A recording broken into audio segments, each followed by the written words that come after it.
व्यवसायात एकत्र या, नाहीतर भविष्यात अस्तित्व धोक्यात येईल. अभिनेते शरद पोंक्षे.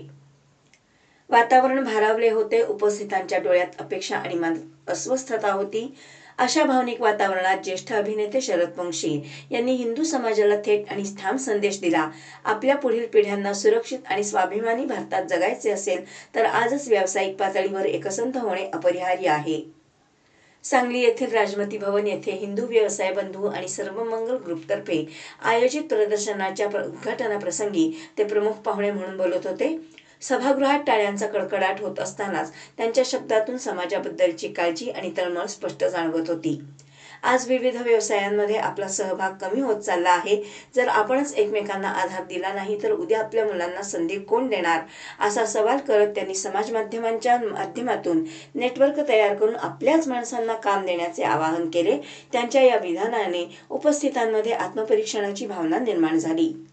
या प्रदर्शनात सुमारे 68 स्टॉल्स उभारण्यात आले असून गृहउद्योग, बचत गट आणि विविध व्यावसायिकांचे उत्पादन एकाच छताखाली उपलब्ध करून देण्यात आले आहे. स्थानिक व्यावसायिकांना चालना देण्याचा हा प्रामाणिक प्रयत्न असल्याचे आयोजकांनी सांगितले. कार्यक्रमाच्या शेवटी चित्रकला स्पर्धेतील विजेत्यांना पोंक्षे यांच्या हस्ते पारितोषिके देण्यात आली. त्यांच्या हस्ते सन्मानित होताना अनेकांच्या चेहऱ्यावर आनंद आणि अभिमान झळकत होता.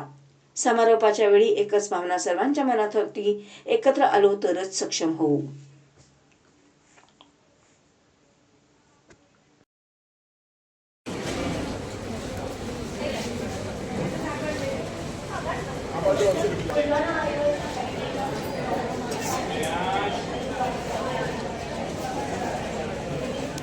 नंदकुमार बापट, सर्वमंगल ग्रुपच्या संस्थापक नेहा दातार.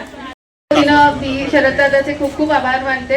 सगळ्या स्टॉल्सना प्रत्येकाकडे जाऊन त्यांच्याशी बोलून त्यांना शुभेच्छा दिल्यात आणि सगळे स्टॉल होल्डर आमचे त्याच्यामुळे खूप खुश आहेत आणि सगळ्यांचे प्रॉडक्ट पण त्यांनी खूप कौतुकाने बघितलेत. सर्वमंगल ग्रुप 2020 पासून कार्यरत आहे आणि हे सर्वमंगलचं 19वे एक्झिबिशन आहे आणि माझे पर्सनली 180+ एक्झिबिशन्स आतापर्यंत झालेले आहेत.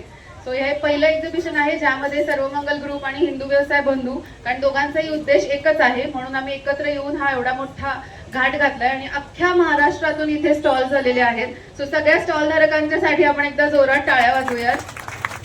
भरपूर गावाहून सगळे स्टॉल होल्डर्स इथे आलेले आहेत आणि सांगलीकर आपला हा कार्यक्रम झाल्यानंतर सगळ्या स्टॉल होल्डर्सना नक्की व्हिजिट करा. सगळीकडे भरपूर छान छान गोष्टी आहेत आणि आता हा हिंदू व्यवसाय बंधूचा 2024ला पहिल्यांदा त्याचं आपण प्रदर्शन भरवलं.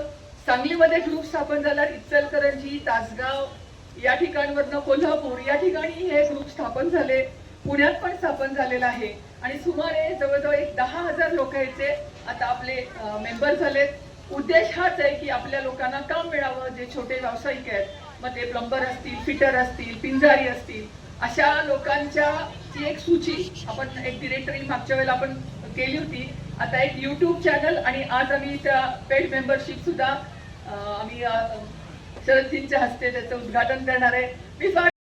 आज एक अतिशय चांगला उपक्रम आणि त्याच्या उद्घाटनाला मला बोलवलं त्याबद्दल मी आभारी आहे.